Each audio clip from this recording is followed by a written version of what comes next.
The vast starship hummed with quiet anticipation as Yunwu adjusted her navigation systems.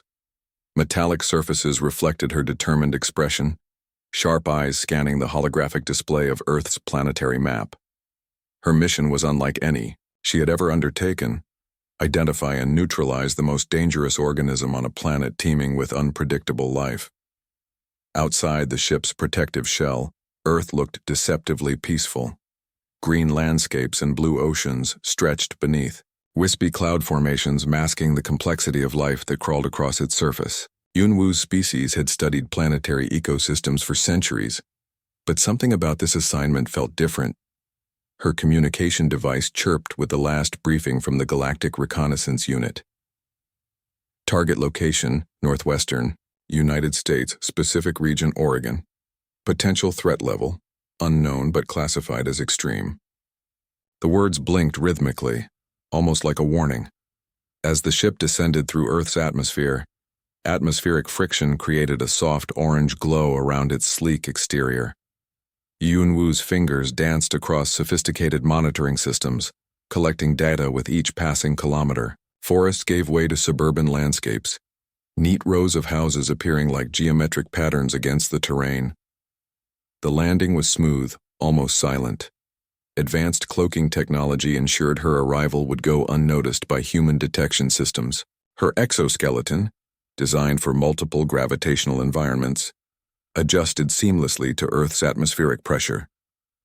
Initial scans revealed complex environmental readings: temperature, humidity, electromagnetic signals. Everything seemed to pulse with an underlying energy that made Yunwu's sensory appendages tingle with anticipation. Something was different here, something that defied standard galactic classification. Her first steps on Earth soil felt strange. Soft ground compressed beneath her weight, unlike the hard metallic surfaces of her home planet. Vegetation swayed gently, trees casting long shadows in the late afternoon sunlight. Birds chirped in the distance, creating a soundtrack of unexpected tranquility. The neighborhood looked ordinary: modest houses with well-maintained gardens, children's bicycles leaning against wooden fences, and the occasional dog wandering across neatly trimmed lawns. Nothing suggested the potential for extreme danger that her mission parameters insisted existed. Yunwu's scanning equipment began mapping the immediate environment. Electromagnetic signatures, biological rhythms, technological infrastructure. Everything was cataloged with precision. Each data point told a story, and this story was becoming increasingly complex. A small device on her wrist began blinking, indicating proximity to the target zone. The readings were unusual, not concentrated in one location but spreading across multiple points. It was as if the danger wasn't a singular entity but a networked system of potential threat. Nearby, a group of children played in a park. Their laughter echoed across the quiet street, seemingly innocent. But Yunwu knew better than to trust initial appearances. Her mission briefing had been clear. The most dangerous creature on this planet was not always visible, not always predictable. Her advanced optical sensors zoomed in, analyzing each child's movements. Neural pattern recognition software began, processing behaviors, calculating potential threat levels. One particular child caught her attention, a young girl with an unusually focused gaze, watching her surroundings with an intensity that seemed out of place for her apparent age. The wind shifted, carrying unfamiliar scents: grass, plastic playground equipment, distant cooking aromas. A complex mixture that her olfactory sensors struggled to categorize. Earth was a sensory explosion compared to the sterile environments of her home world. As twilight approached, the neighborhood transformed. Lights flickered on in windows, creating a grid of human activity. Yunwu remained perfectly still, her exoskeleton's camouflage technology rendering her nearly invisible against the emerging shadows. Something was definitely here. Something that defied traditional understanding of threat and survival. Her mission was just beginning, and already the planet was challenging everything she knew about dangerous life forms. The first day of her Earth mission concluded with more questions than answers. And somewhere in this quiet suburban landscape, the most dangerous creature was watching, waiting, existing in a state of potential that no galactic classification could truly capture. Yunwu knew one thing with absolute certainty. This assignment would change everything she understood about planetary life. Earth was not just another mission, it was a puzzle waiting to be understood. The morning light crept slowly across the quiet suburban street, casting long shadows between houses. Hee-jin sat at her kitchen table, carefully arranging a collection of colored blocks while her mother prepared breakfast. Nothing about the 7-year-old suggested anything extraordinary, except everything. Yunwu's advanced scanning equipment hummed softly from a concealed location near the house. Each movement, each breath of the child was meticulously recorded and analyzed. Neural pattern algorithms worked overtime, processing data that defied standard galactic classification. Hye-jin's fingers moved with surprising precision, constructing complex geometric patterns that seemed to emerge without conscious thought. A simple wooden block became part of an intricate design that would have challenged most advanced computational systems. Her mother watched, smiling, completely unaware of the extraordinary potential brewing within her child. The scanning device on Yunwu's wrist began to pulse with increasing intensity. Threat levels fluctuated, creating a pattern that looked more like a living, breathing system than a standard threat assessment. This was not a creature to be measured by traditional means. In the backyard, Hye-jin's play took on a different dimension. A small ant colony near the garden fence became a subject of intense study. Instead of mindless destruction, the child observed, calculated, and seemed to understand complex ecological interactions that would challenge most adult researchers. Her eyes, dark and remarkably calm, tracked the movement of insects with a focus that was anything but childlike. Each tiny creature seemed to exist within a complex narrative that only she could perceive. The ants moved according to a plan, but Hye-jin appeared to understand that plan better than they did themselves. Yunwu moved closer, her advanced camouflage technology rendering her virtually invisible. Years of interstellar reconnaissance had prepared her for countless scenarios, but this was different. The child was not just a potential threat, she was a living, breathing system of unpredictable potential. A sudden gust of wind brought a scattered collection of leaves across the yard. Most children would chase them or ignore them. Hye-jin instead began to arrange them, creating a pattern that suggested an understanding of wind dynamics, leaf movement, and environmental interaction that went far beyond her years. The scanning equipment began to overheat, struggling to process the complexity of neural patterns emerging from this single human child. Threat levels spiked and dropped, creating a rhythm that felt almost alive. This was not a standard biological entity. This was something else entirely. Hee-jin's father stepped into the backyard bringing a glass of water. "What are you doing?" he asked casually. The child looked up, her response simple yet layered with understanding. "Watching how things work," she said, her voice carrying a weight that seemed to momentarily pause the entire environment. Yunwu's historical database began cross-referencing. Human children were known for curiosity, but this was different. Each movement, each observation, suggested a processing capability that could potentially map entire ecological systems, predict complex interactions, and understand relationships that most advanced species struggled to comprehend. The ant colony continued its work, unaware of the observation. Hye-jin watched, her hand occasionally moving a small twig, subtly altering their path without direct interference. It was manipulation so gentle, so nuanced, that it bordered on communication. As noon approached, the backyard became a complex ecosystem of observation. Hye-jin was not just a child playing, she was a living research system, processing information at a rate that would make most computational networks seem primitive. Yunwu's mission parameters began to shift. This was not a target to be neutralized. This was a subject to be understood. The most dangerous creature on Earth was not a monster of destruction, but a being of potential, a child who could reshape. Understanding itself, the scanning device gave one final pulse, a sound that was almost like a mechanical acknowledgement of something beyond current comprehension. Hye-jin looked up, directly meeting the invisible observer's location. For a brief moment, something passed between them, a recognition of potential, of complexity, of a universe far more intricate than any single species could understand. The first direct contact happened unexpectedly. Hyejin was playing in her backyard, her small hands carefully arranging a collection of stones and twigs, when she suddenly looked up. Yunwoo realized she had been momentarily visible, her advanced camouflage technology experiencing a brief malfunction. Their eyes met across the garden, one pair human, dark and curious, the other multifaceted and alien, reflecting complex light patterns. No fear existed in that moment, just pure, unfiltered observation. "Would you like to play?"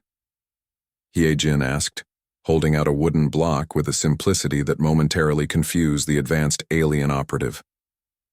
Yunwoo's communication systems processed multiple potential responses. Threat assessment protocols suggested maintaining distance, but something in the child's gesture defied standard operational procedures. The block was painted with simple geometric patterns, blues, greens, and reds that seemed to create a complex visual language.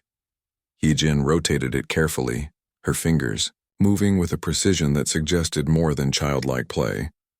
"This represents movement," she said quietly, demonstrating how the block could balance on different edges. "Everything moves. Everything changes."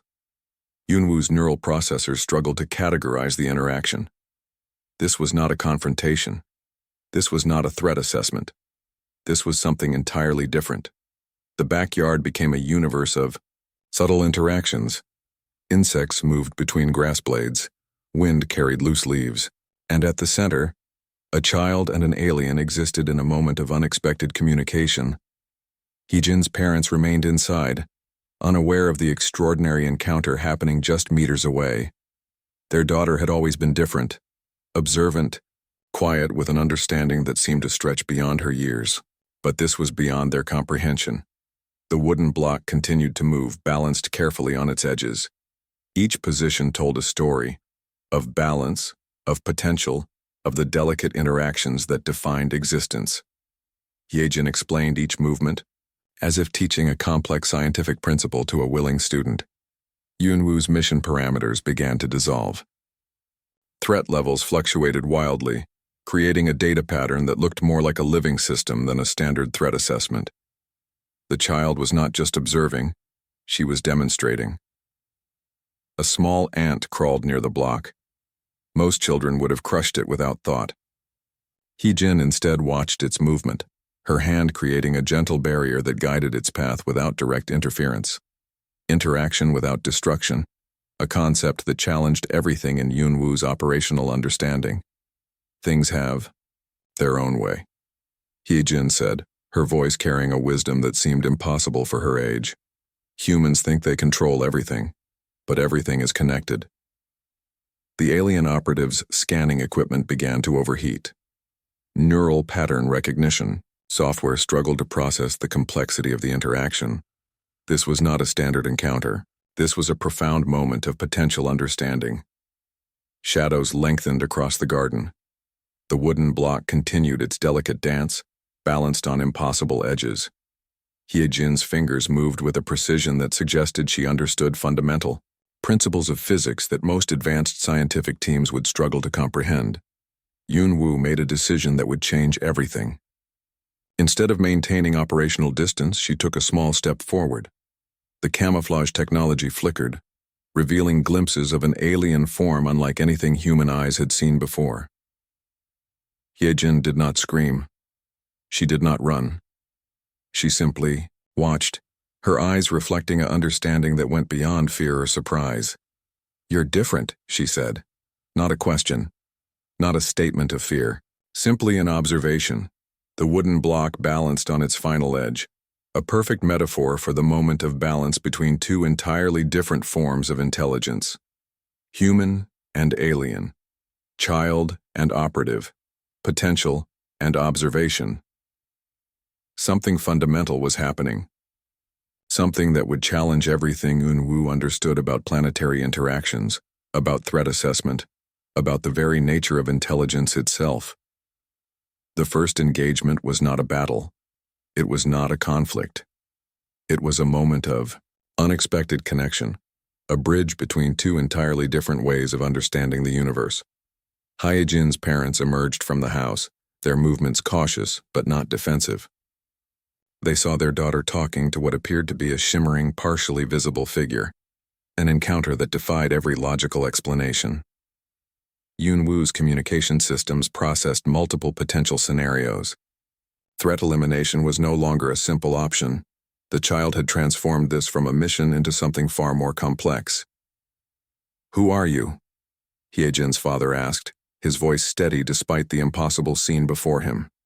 His hand, instinctively, moved to protect his daughter, but something in the alien operative's posture suggested no immediate danger. The backyard became a battlefield of understanding. Not a physical conflict, but an intellectual confrontation that challenged everything both species knew about communication and potential. Hyejin continued her explanation, her small hands moving as if conducting an invisible orchestra of understanding. She spoke about connections, how ants communicate, how plants grow, how wind moves through grass. Her words were simple, but each sentence carried a depth that made Yunwu's advanced scanning systems pulse with confusion. The alien operative's historical database began to malfunction. Human children were supposed to be simple, predictable. But this child was mapping complex ecological systems with each breath, each observation. Hyejin's mother approached slowly, her scientific background fighting with maternal instinct. She was a researcher herself, a geneticist who had always suspected something unique about her daughter's neural patterns. "You're studying her," she said to Yunwu, more a statement than a question. "You've been watching her."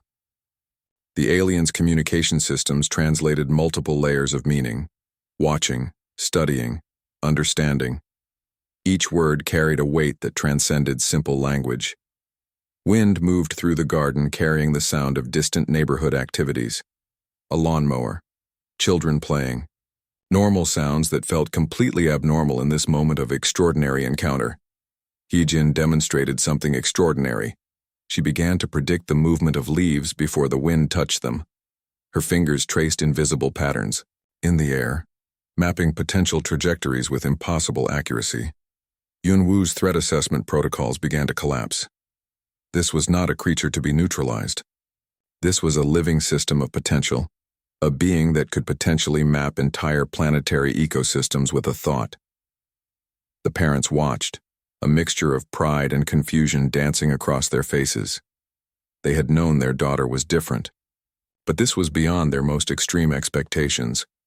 "She sees patterns," Hyejin's father whispered. "Always has. But this is something else."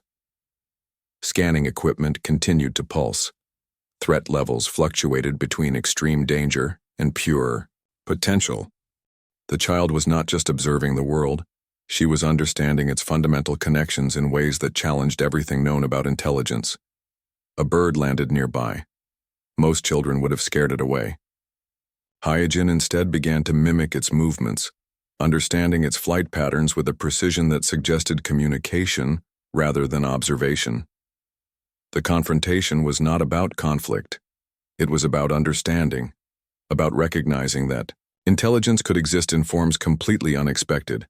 Yunwu's mission parameters dissolved completely. This was no longer about elimination. This was about comprehension. "Humans are not what you think," Hyejin said suddenly, her voice carrying a wisdom that seemed to come from somewhere beyond her 7 years. "We are potential. We are connection." The garden seemed to hold its breath. Parents watched, an alien operative analyzed, and a child demonstrated the most dangerous thing in the universe, the ability to truly understand. As evening approached, something fundamental had changed, not just in the mission, not just in understanding, but in the very concept of what intelligence could mean. The confrontation ended not with resolution, but with a profound recognition of potential, of possibility, of a universe far more complex than any single species could ever fully comprehend. Her holographic transmission flickered, revealing complex data streams that defied standard classification. Years of interstellar reconnaissance had prepared her for countless scenarios, but Earth, specifically this human child, had transformed everything she understood about planetary potential. "Target analysis complete," she began, her voice carrying a weight that suggested profound transformation. "Recommendation, observation, not elimination."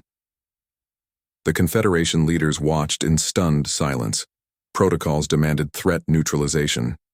But the data suggested something far more complex, a species with potential beyond current understanding. Ye-Jin represented more than an individual.